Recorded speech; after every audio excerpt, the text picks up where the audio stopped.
Monsoon બ્રેકની સ્થિતિ બાદ ફરી એકવાર અરબી સમુદ્રમાં વરસાદી સિસ્ટમ સક્રિય થવાથી અનેક વિસ્તારોમાં વરસાદી માહોલ જામ્યો છે। ઉકળાટ અને ગરમી બાદ વરસાદ આવતા લોકોમાં હરખની હેલી છે, પરંતુ જગતનો તાત હજુ પણ વાવણી લાયક વરસાદની રાહ જોઈ રહ્યા છે। અનેક ખેડૂતો એવા પણ છે જેમણે વાવણીના શ્રી ગણેશ પણ કરી દીધા છે। જોકે ખેડૂતો વિચારી રહ્યા છે કે શું ખરેખર આ સમયે વાવણી કરી લેવી જોઈએ। નમસ્કાર, હું છું મમતા ગઢવી અને ગુજરાતથી ચોમાસું કેટલું દૂર છે અને કયા પાક માટે આ ચોમાસું વધુ અનુકૂળ રહેવાનું છે તેના વિશે વાત કરીએ।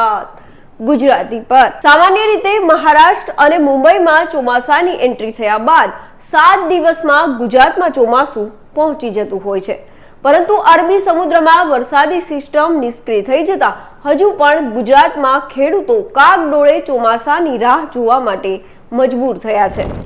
કેરળમાં વહેલું ચોમાસું પહોંચતા જગતના તાતને અપેક્ષા હતી કે આ વખતે ગુજરાતમાં પણ ચોમાસું વહેલું પહોંચશે, પરંતુ એવું થયું નહીં, કારણ કે અરબી સમુદ્રમાં ડિપ્રેશનની સ્થિતિ સર્જાતા ચોમાસું આગળ વધતું અટકી ગયું હતું।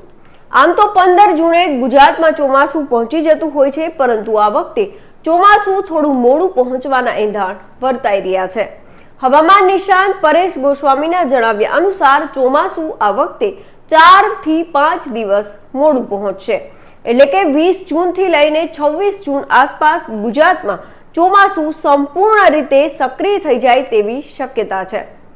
પરેશ ગોસ્વામીના જણાવ્યા અનુસાર મહારાષ્ટ્રમાં ચોમાસાની એન્ટ્રી થતાની સાથે જ ત્યાં મોન્સૂન બ્રેકની સ્થિતિ સર્જાઈ હતી, પરંતુ હાલ ખેડૂતો માટે રાહતના સમાચાર છે, કારણ કે ફરી એકવાર અરબી સમુદ્રમાં હલચલ શરૂ થતા વરસાદનું જોર વધ્યું છે।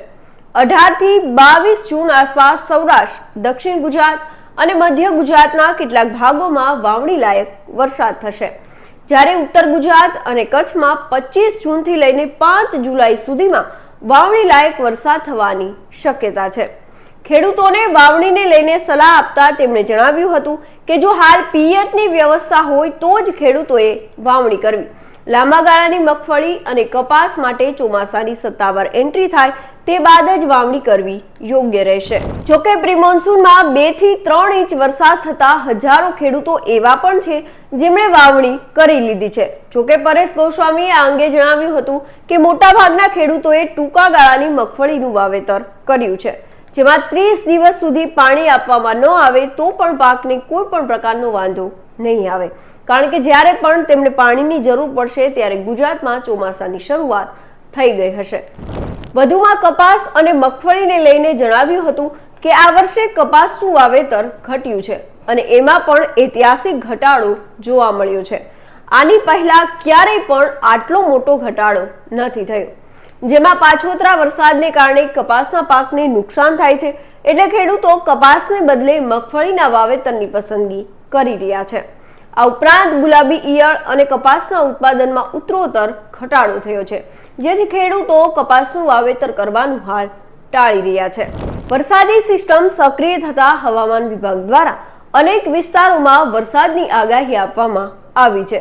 હવામાન વિભાગની આગાહી મુજબ આજે ગીર સોમનાથ, અમરેલી, ભાવનગર, સુરત, તાપી, ડાંગ, છોટાઉદેપુર, નવસારી, ડાંગ અને વલસાડ સહિતના વિસ્તારમાં વરસાદની આગાહી છે, જ્યારે 13 જૂનના રોજ રાજકોટ, જૂનાગઢ, અમરેલી, ભાવનગર, ગીર સોમનાથ, પંચમહાલ, દાહોદ, વડોદરા, ભરૂચ, નર્મદા, સુરત, તાપી, ડાંગ, છોટાઉદેપુર, નવસારી અને વલસાડ જિલ્લાના કેટલાક વિસ્તારોમાં ગાજવીજ સાથે વરસાદ થવાની શક્યતા છે, જ્યારે 14 જૂને રાજ્યના 24 જિલ્લામાં વરસાદની આગાહી આપવામાં આવી છે, જેમાં સાબરકાંઠા, ગાંધીનગર, અમદાવાદ, અરવલ્લી, મહીસાગર, ખેડા, આણંદ, પંચમહાલ, દાહોદ, વડોદરા, છોટાઉદેપુર, ભરૂચ, નર્મદા, સુરત, તાપી, ડાંગ, નવસારી, વલસાડ, જૂનાગઢ, રાજકોટ, બોટાદ, ભાવનગર અને ગીર સોમનાથ જિલ્લાના કેટલાક વિસ્તારોમાં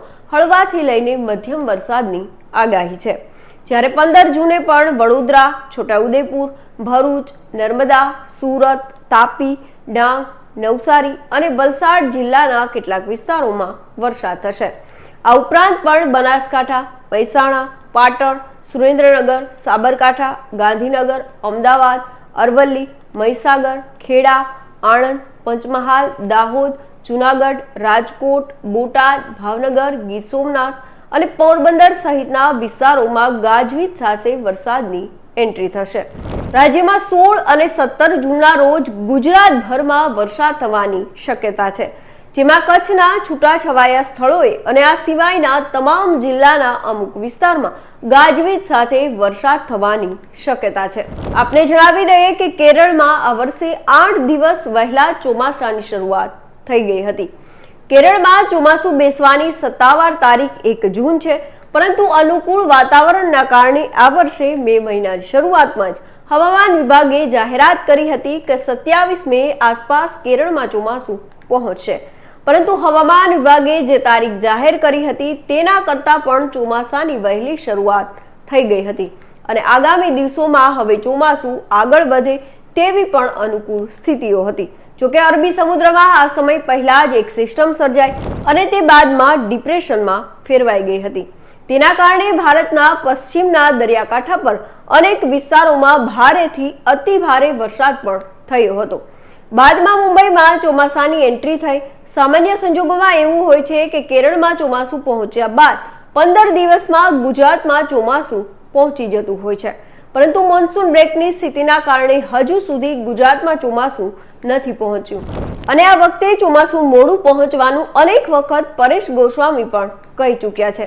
એટલે કે ચોમાસું મોડું હશે, પરંતુ બાદમાં ખૂબ સારા વરસાદ થશે, જેથી ખેડૂતોને સમયસર પાકમાં પાણી મળી રહેશે અને સારું ઉત્પાદન થવાની પણ શક્યતા છે.